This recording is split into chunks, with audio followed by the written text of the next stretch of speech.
Bienvenidos a un nuevo episodio de EndoHack. En este cuarto episodio de nuestro podcast vamos a estar hablando acerca de uno de los aspectos más interesantes en la endocrinología, en mi opinión, pero además también un factor de riesgo cardiovascular para muchos de ellos, y creo que nuestro invitado de hoy va a estar de acuerdo con eso, la principal causa de enfermedad cardiovascular en el adulto. Pero queremos que hoy nos podamos desmitificar mucho los aspectos relacionados al colesterol, que sea un punto de encuentro para seguir aclarando dudas de nuestros pacientes y también generar el debate con algunos de nuestros colegas.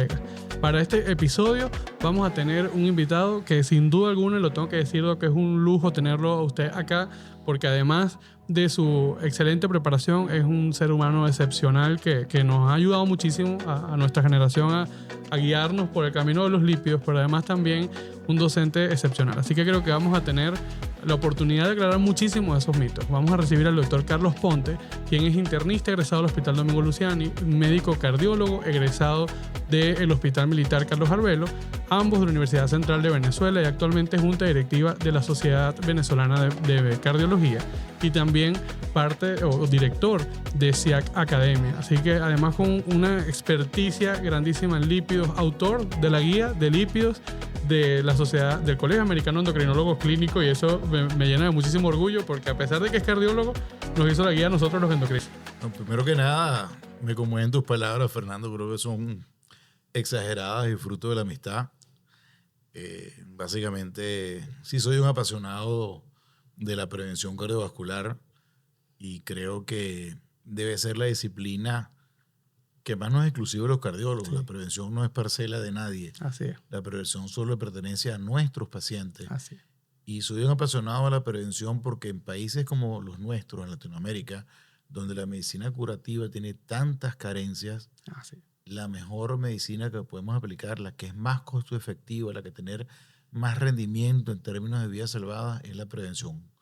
En este caso, cardiometabólica, porque tenemos que acostumbrar a hablar de cardiometabolismo, porque como un sin sitio, sí. Como un lugar común para ambos. Y esta simbiosis entre cardiólogos, endocrinólogos, internistas, nefrólogos, hoy en día hepatólogos, cada vez más tiene que ser más común, porque esta epidemia de las enfermedades cardíacas y metabólicas sin duda está sembrando un volumen importantísimo de gente que va a ser causa muy grande de mortalidad en el futuro, y tenemos que actuar ahorita, desde ya, desde este momento, porque mientras más precoz hagamos la prevención, más efectivo va a ser el beneficio. De allí la importancia, Doc, de todo lo que estamos haciendo, ¿no?, como gremio, pero también de estos espacios donde podemos empezar a ofrecer una información mucho más real, mucho más concreta, primera mano, dado por profesionales con experiencia, con la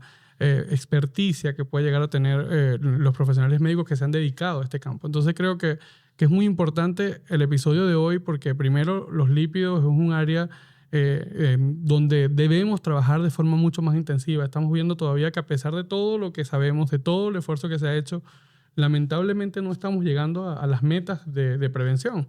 Y quizás ahí hay mucho de inercia terapéutica, ¿sí?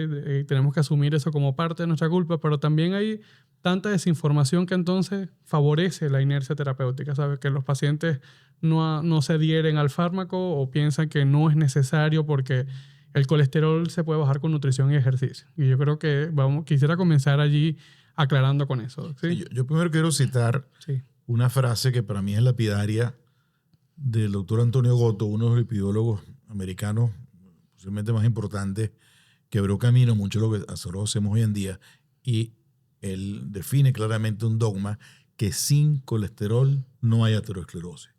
Podemos tener hipertensión, podemos tener diabetes, podemos fumar, podemos ser sedentarios, pero si no tenemos niveles de colesterol que sobrepasen el punto crítico, no se desarrolla aterosclerosis.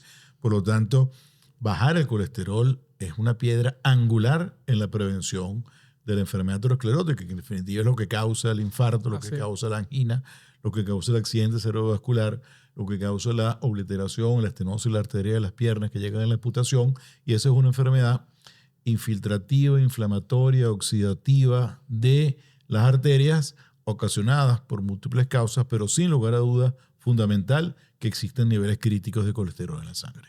Es así, yo quiero tomar la palabra porque, para no repetir todas las enfermedades que produce el colesterol. Cada vez que hagamos referencia de enfermedad cardiovascular aterosclerótica establecida, pues probablemente estamos haciendo referencia a lo que ya nos dijo el doctor. Infartos, ictus, que llamamos ACV, infartos en las piernas, que conocemos como enfermedad arterial periférica, y todas estas enfermedades relacionadas, ¿no? Demencia.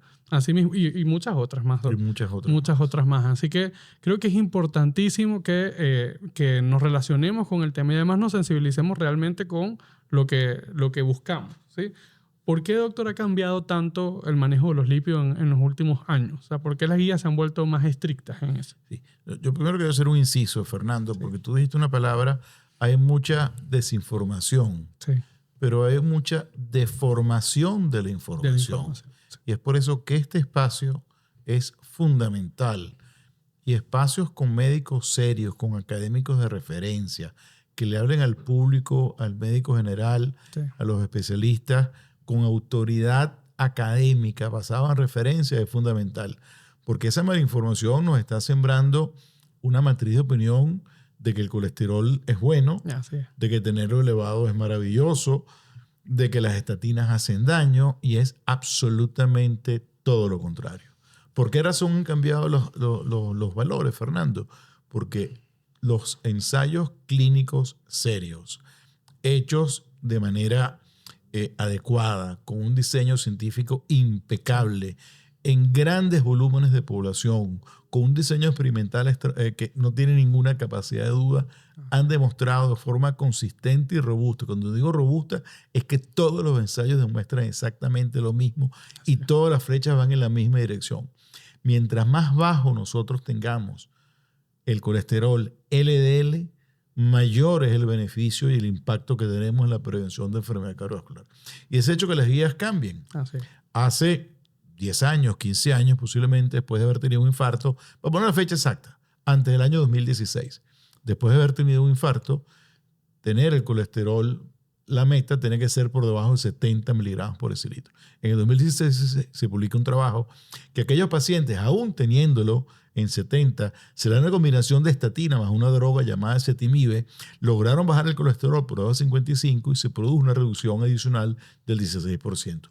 Y eso cambió completamente. Digo, esa fecha es histórica porque cambió la visión. Ya no solamente es dar estatina a qué dosis y dar la estatina más potente, sino que tenemos que comprender que tenemos que lograr la meta a toda costa y tenemos una variedad de posibilidades para hacerlo, porque lograr la meta, cuando digo la meta es el valor que la persona tiene que tener el colesterol de forma personificada según su riesgo, vamos a tener realmente la reducción de riesgo que queremos obtener. Así es, Doc. Yo quiero, como esto es un espacio común, Doc, porque estar en YouTube nos va a ver pacientes, médicos, compañeros, ¿no? Entonces, es tan importante ese mensaje. Yo guardé absoluto silencio, que los que han visto los otros episodios saben que no me mantengo tanto en silencio, doctor, ¿sí? Porque era muy importante su mensaje, ¿sí? O sea, el hecho de que reconocer de que mantener el LDL colesterol lo más bajo posible en función a la meta que personalice tu médico para ti, sí, es un objetivo indispensable en este momento si estamos hablando de riesgo cardiovascular. ¿Con qué frecuencia, usted que se dedica al área de la cardiología, todavía seguimos viendo adultos contemporáneos, jóvenes de 40, 45 años, 38 años, con un estilo de vida bastante saludable, ejercicio, comen bien, pero que mantuvieron colesterol alto toda su vida por una probablemente hipercolesterolemia familiar, ¿sí? Colesterol alto de origen genético, por así decirlo, siguen infartando, siguen llegando a la emergencia, porque a pesar de haber tenido todos sus hábitos controlados, fue la dislipidemia la que conllevó al evento cardiovascular. Estás diciendo muchas cosas importantísimas.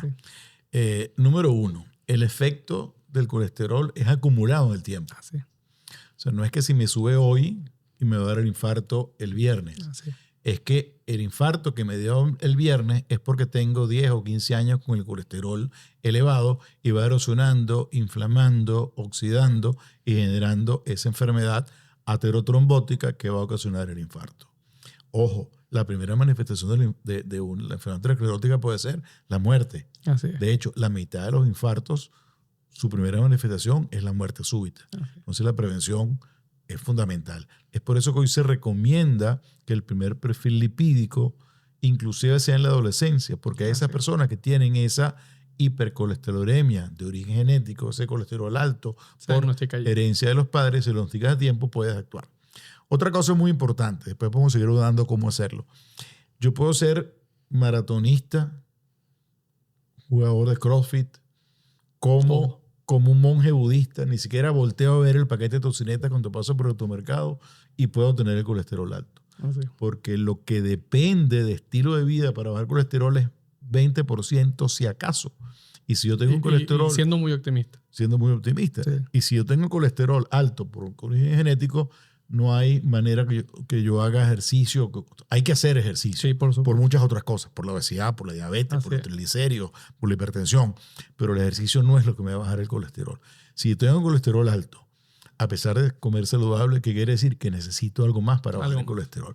Yo estoy cansado y tú seguro que también, Fernando, porque tenemos un perfil de paciente similar. El paciente llega a la consulta y tú le preguntas, paciente, señor, señora, ¿usted tiene colesterol alto? Bueno, doctor, yo lo tuve alguna vez, se me controló y dejé de tomar mi medicamento. Así es. Eso es un craso error y a veces estimulado por desinformación de nuestros colegas. Y eso es lo importante de esto. Una vez que te diagnostican colesterol, y sé que esto puede tener controversia, muchos haters van a decirnos cantidad de cosas por YouTube, no importa. No pasa nada. Sí. El tratamiento para la dislipidemia en el 99% de los pacientes es permanente, de por vida para siempre. Además que eso es un mensaje que hay que seguir repitiendo, aunque más adelante estoy seguro que vamos a hablar un poquito más del tratamiento. Me gustaba hablar allí por ese mismo concepto que usted habló de años de colesterol, ¿no? El tiempo expuesto a un LDL persistentemente alto. Pero quería tomar, Doc, porque nadie mejor que usted para hacerlo en este momento, de explicarle brevemente a los pacientes o desmitificar eso del colesterol bueno y malo, ¿sí? ¿Qué es verdaderamente el LDL, el HDL, las partículas que hay que medir o que quizás muchas veces ellos lo ven en su perfil de lípidos y no lo comprenden porque algunos están en rojo, en azul y a ellos les llama la atención? ¿Qué es lo verdaderamente útil de entender y de medir en el laboratorio? Sí, eso es fue unos términos acuñados hace 30 años posiblemente para que la gente entendiera de manera muy sencilla que hay un colesterol que no hace daño, que es el que hoy en día llamamos bueno. En una época se pensó inclusive que tenerlo alto era beneficioso. Hoy en día no estamos tan seguros. Y un colesterol malo, que es el que infiltra las arterias, las inflama, las oxida y genera la aterosclerosis. Cuando uno mide colesterol total, está midiendo un pool grande de partículas que transportan colesterol.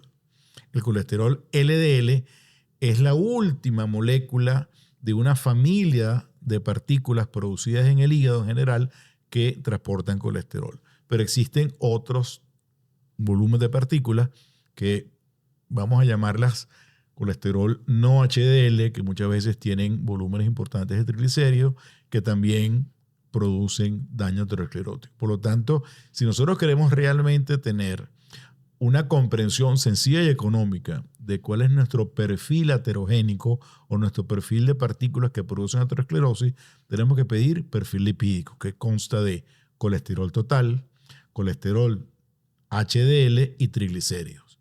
Y el médico o el laboratorio se encarga de sacar los cálculos. Si queremos ser un poco más sofisticados y tenemos la posibilidad, podemos medir electroforesis de proteínas, podemos medir ApoB y ApoA. Pero con el perfil lipídico sencillo ya es suficiente para conocer exactamente cuál es nuestro perfil aterogénico y poder actuar en consecuencia. No nos contentemos solamente con colesterol y triglicéridos porque estamos solamente comprendiendo menos de la mitad de la historia.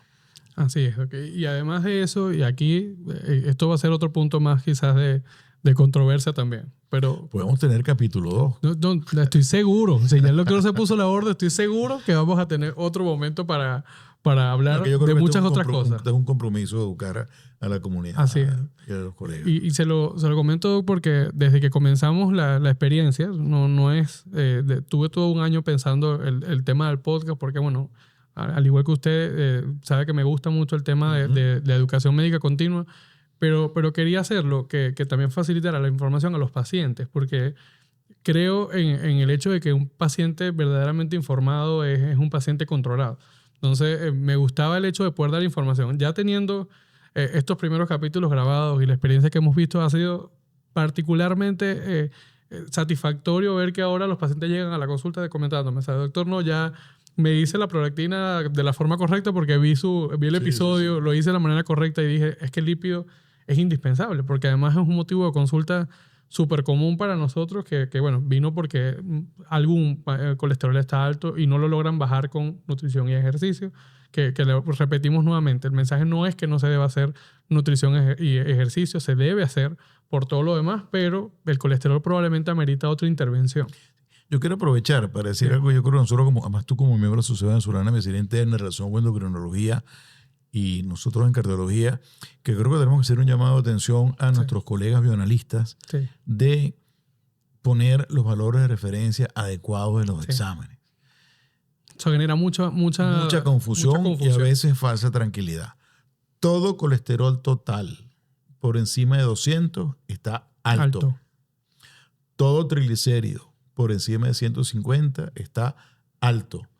Todo colesterol LDL por encima de 115 está alto y debe buscarse ayuda médica, independientemente de lo que diga el laboratorio. De hecho, creo que nosotros un compromiso, quisiera que aceleremos aquí con eso, de estimular a los licenciados en bioanálisis para que adapten esos valores de referencia para evitar la confusión. Así es. Doc, yo lo voy a invitar a que lo repitamos, porque yo cuando veo que la cosa está interesante me quedo callado. Va a ver esa cámara, Doc, y lo va a decir allí puntualmente. ¿Cuáles son los puntos de cortes que debemos considerar altos, que lo deben hacer nuestros bioanalistas quizás, que también tenemos, gracias a Dios, mucha gente bioanalista que nos escucha? Muy capacitada. Sí, y que además lo está haciendo muy bien también. Pero los invitamos a que se lo repita para que eso quede allí como GIF para Instagram. Insisto, estos solamente son valores de referencia que deben hacer que consultes con tu médico. En un ambiente como esto, jamás vamos a recetar. Vamos a estimular que la persona acuda a su médico para que el médico sea el que tome la decisión. Pues si tú te haces un perfil de laboratorio y tienes un colesterol total por encima de 200, de 201 en adelante, está elevado. No importa lo que diga la hojita de laboratorio. Si tienes unos triglicéridos que están por encima de 150, de 151 en adelante, están elevados. No significa que necesites medicina, pero tienes que ir a tu médico. Si tienes un colesterol LDL, que es el colesterol malo, por encima de 115, debes consultar a tu médico y él tomará la decisión más adecuada según tu riesgo para tratarte esos valores altos. Allá tenemos una información sumamente valiosa para iniciar, Doc, pero quizás uno de los motivos principales por los que quería conversar con usted también era por desmitificar el uso de las estatinas, ese tratamiento que muchas veces nos es considerado primera línea de tratamiento en los lípidos y que se nos hace tan difícil que el paciente haga caso y lo empiece a tomar y muchas veces lo mantenga en el tiempo por todo lo que hay en redes ahora acerca de las estatinas. ¿Cuáles son esos riesgos reales y los beneficios de su uso? Sí, yo no entiendo, Fernando, honestamente. No sé qué hay detrás de eso. No sé si es ignorancia de las personas que están detrás del micrófono, si es querer llamar la atención, si es querer ser amarillista. Pero siempre hay una gran ignorancia. Hay un poco de todo lo que acaba de mencionar en eso. Y hay una satanización absurda, injustificada y peligrosa de las estatinas.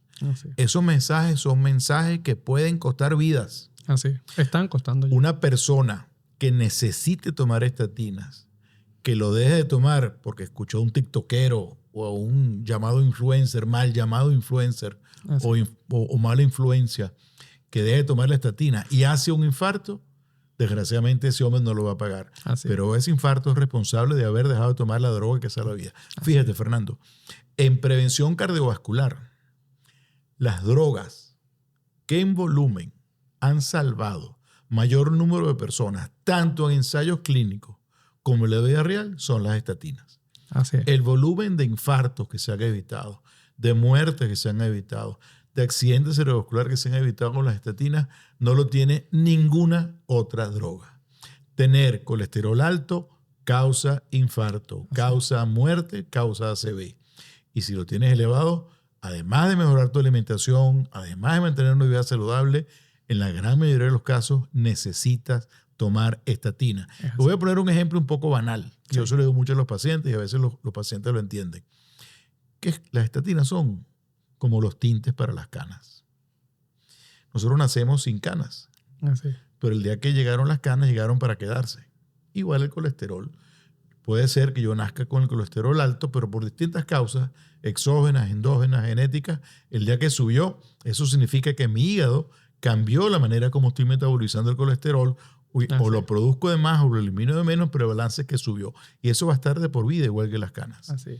Si no me gustan las canas, me pongo tinte. Y se me quitaron las canas, pero no me las curé. Me las controlé, me las escondí, me las tapé. Pero el día que no me fastidie el tinte, lo dejo usar, me salen canas. Vuelven a salir. Exactamente igual con las estatinas. Mientras lo tome, el colesterol va a estar bajo. Pero yo no estoy curado. Tengo el colesterol controlado. Mientras lo tenga controlado, controlo mi riesgo. Pero si dejo las estatinas, ¿qué va a ocurrir?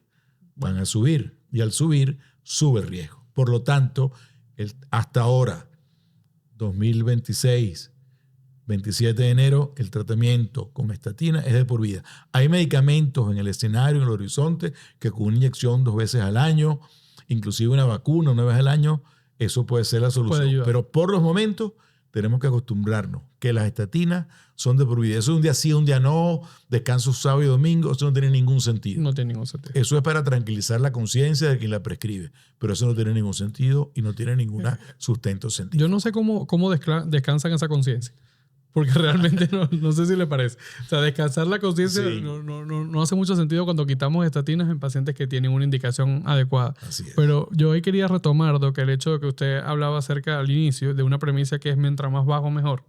Y yo creo que otra que también es importante mencionar es que mientras más bajo, mejor, y mientras antes también. O sea, iniciar lo más precoz posible es importante. Yo siempre he dicho que el mantener el colesterol, el que tuvo ya 10 años de colesterol alto, y lo controló luego con estatinas y mantienes o con cualquier fármaco de hipolipemiante y se mantiene así el resto de su vida, tampoco anulamos el riesgo. Tuvo 10 años de riesgo. Yo siempre lo comparo con el ex en ese momento, o sea, con la ex. Uno puede decir, bueno, no existió si la gente no lo sabe, pero si ya te vieron, el ex realmente existió. El riesgo se reduce. Pero nunca se elimina. Tú me hiciste la pregunta antes, no la contesté. Disculpa porque me entusiasmé con el tema de las canas. Sí, las estatinas pueden tener efectos secundarios. Cualquier intervención en medicina, inclusive una inyección de vitamina B, puede tener un efecto secundario. Puede haber un absceso en el glúteo o en el brazo. Sí.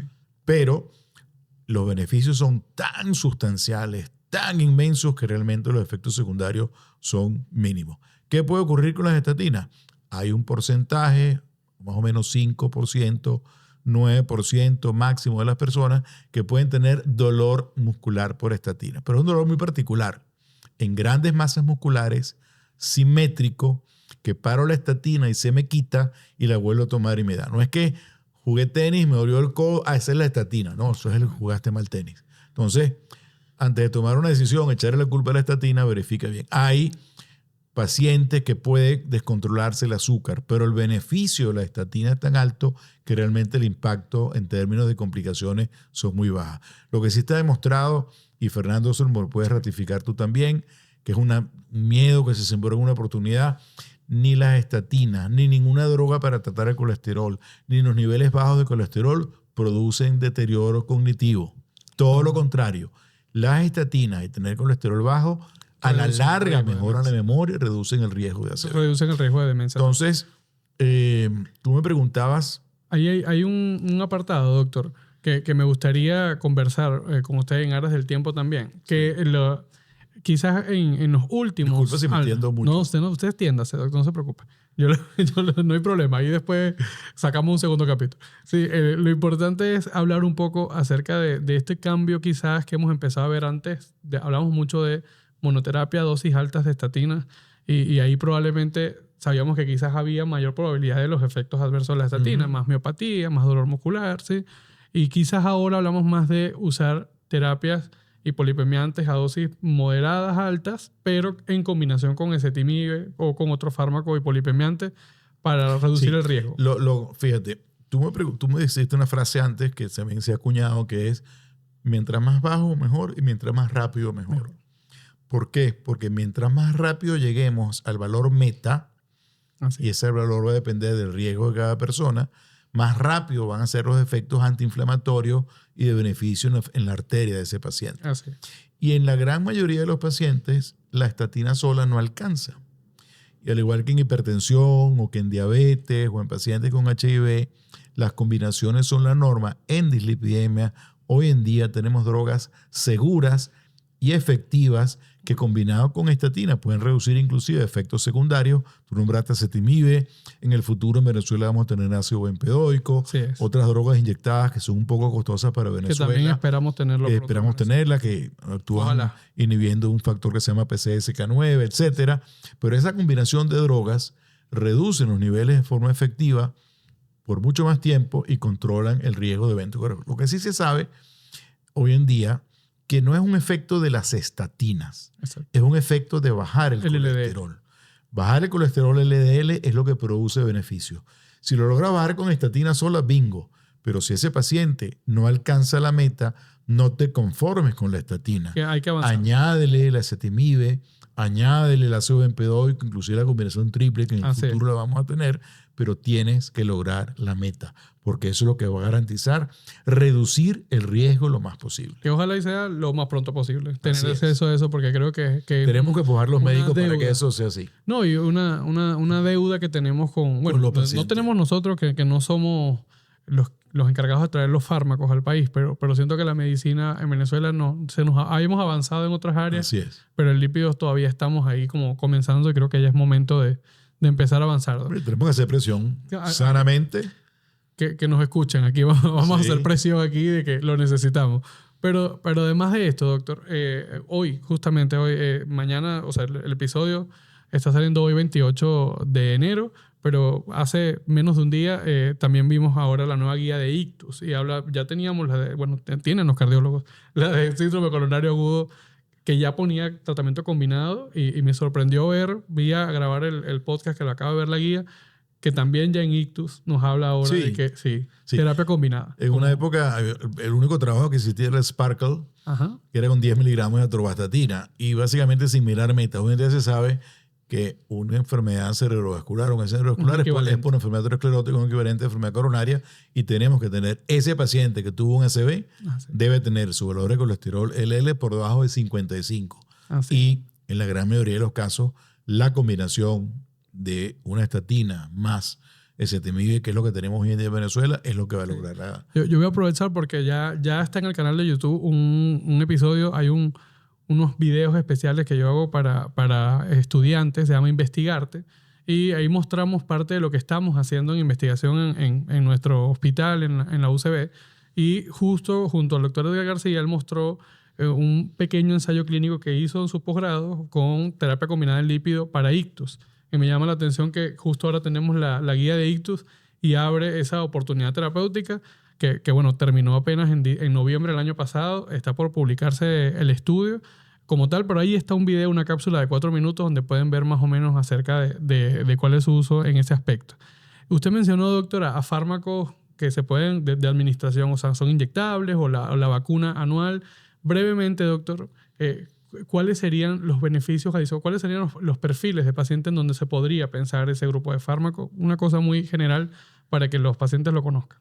Sí, lo máximo que nosotros podemos reducir los niveles de colesterol LDL con estatinas más potentes, altas dosis, es 55-56%.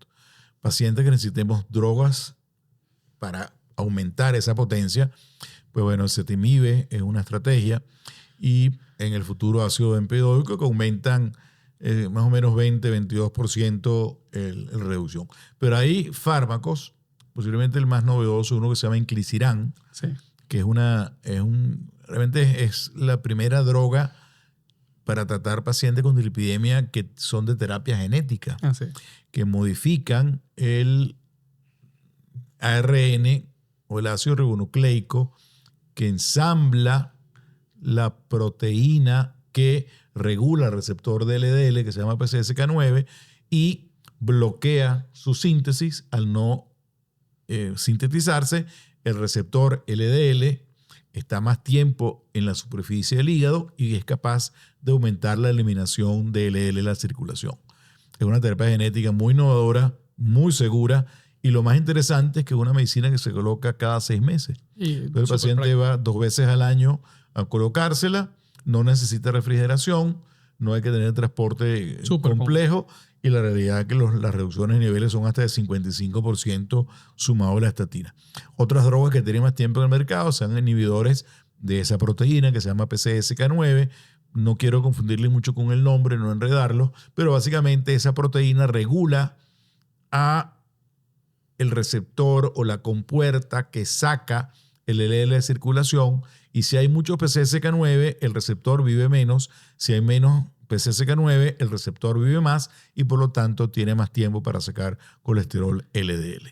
Así es. Doc, ya, porque ya nos toca ir cerrando, aunque tenemos el compromiso de que vamos a volver, por favor, le voy a tomar su palabra a volver a hablar de muchos temas, de muchas áreas. Seguro que sí, doctor. Educando para prevenir. Así es, doctor. Gracias por eso. Hay una última sección que a mí me gusta mucho que llamamos preguntas rápidas, respuestas rápidas, escenarios concretos y un mensaje para los pacientes o para los colegas importante en ese aspecto. ¿Cuándo medir el LPA, doctor? Hoy en día, yo creo que en el primer perfil lipídico de toda persona debe medirse LPA pequeña. ¿Por qué?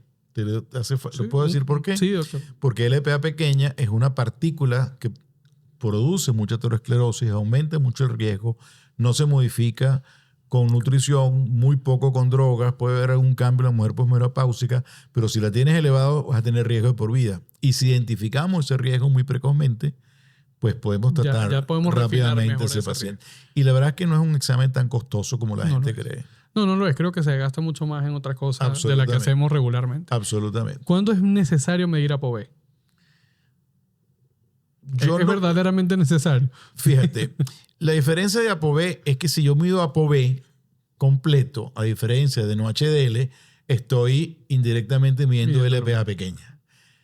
En todos los pacientes, realmente no. Tiene que haber un paciente con alto riesgo, riesgo familiar, que haya hecho infarto precoz y que sea justificado. Si no, la fórmula más sencilla en lipidología, colesterol no HDL, que es colesterol total menos HDL, nos da una idea bastante aproximada de su valor. Es muy poco necesario realmente. Muy poco necesario. Si está en tratamiento para los lípidos, ¿cuándo medir el LDL de control? Le iniciamos tratamiento, le puse estatina, ¿cuándo debe hacerse su control de LDL? Nunca antes de 8 semanas. Perfecto. Yo creo que es importante nunca antes de 8 semanas y cuándo máximo, porque esa ventana queda hasta muy 3 abierta. meses. Queda muy abierta y pasa muchas entre veces. 2 y 3 meses. Yo creo que ese es un aspecto que nos limita mucho en el seguimiento. Sí. Uno le dice, bueno, vengas en 3 meses y el paciente pasan 2 años más y no estuvo en meta. Sí, yo por eso digo 8 semanas, porque a veces a las 8 semanas tenemos que titular o subir la dosis de estatina o añadir la droga adicional. Y yo creo que las 8 semanas es el tiempo prudente para hacerlo. ¿En quiénes sospechar hipercolesterolemia familiar, doc? Pacientes con eventos cardiovasculares precoces, menos de 30 años. Pacientes con familiares que tienen colesterol, que tienen eventos cardiovasculares muy precoces. Tercero, pacientes en los cuales se le hace un perfil lipídico y su colesterol LDL está por encima de 230. Es un paciente que muy posiblemente tiene hipercolesterolemia familiar. Hay quienes dicen 190, pero bueno, dependiendo de la guía que tú estés siguiendo. Esos son 3 básicamente las personas que deben hacerse. Muy importante, no estamos hablando de niños, yo creo que en algún momento vale la pena que voy a hacer la cuña de la doctora Lidia Machado, que ya trabaja mucho este tema, pero ese paciente que nosotros estamos viendo que hizo un infarto a los 40, posiblemente más precozmente comenzó a tener el colesterol alto. Y antes de la adolescencia debería hacerse el primer perfil lipídico porque podemos identificar ese paciente con hipercolesterolemia familiar, que es una enfermedad mucho más común de lo que se creía antes, y podemos actuar a tiempo. Doc, nos quedó por fuera triglicéridos, pero estoy seguro que ese es el motivo del siguiente episodio. Vamos a hablar seguro de triglicéridos porque ahí vamos, si lo abro ahorita es una caja de la que nos vamos a ir. Pero bueno, es bueno dejar algo para el próximo capítulo. Así es, ya queda el compromiso aquí de que con el mayor gusto lo vamos a hacer, Doc. Y después de triglicéridos, muchas cosas podemos seguir hablando. Que vamos a venir. Gracias, doctor, por acompañarnos. A mí me gustaría ya para finalizar que usted pues nos deje sus redes sociales y también dónde está su consulta, toda esta información por si algún paciente quiere ir con usted. Instagram es @cardio_prevención, @cardio_prevención. Constantemente estoy dando consejos bien interesantes sobre salud cardiometabólica.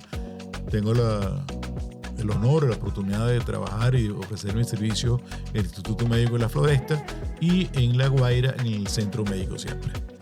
Gracias, doctor, por acompañarnos, Gracias, por esta conversación. Y tan te felicito por esta iniciativa, muy necesaria. Gracias, doc. Más bien gracias a usted por sumarse con tan buena disposición. Yo, en aras del tiempo, quiero tomarme este tiempito para agradecerle primero por el tiempo de estar acá, doc, y además también por una conversación tan llena de información real, concreta para nuestros pacientes, que además también ayuda a desmitificar mucho el área de los lípidos, y que estoy seguro, esperamos que eso pueda impactar en el futuro en la salud de los que nos escuchan. Así que gracias a usted por acompañarnos, y a los que nos acompañaron a través de nuestro canal de YouTube, quiero invitarlos a que se suscriban al canal, que activen las notificaciones y que además aprovechen que cada miércoles a las 7 de la noche tenemos el chat activo para responder sus dudas en vivo. Así que podemos ir respondiendo todas las dudas que tienen, y adicionalmente también dejar sus comentarios, que seguro vamos a ir en la semana aclarando cada uno de ellos. En el siguiente episodio vamos a hablar de un tema bastante complejo, difícil de aclarar, pero vamos a hablar acerca de suplementos. Creo que es necesario. Cuándo realmente es útil y cuándo no, cada uno de ellos, junto al doctor Gener Marena. Le dejo la invitación para el siguiente miércoles a las 7 de la noche. Muchísimas gracias.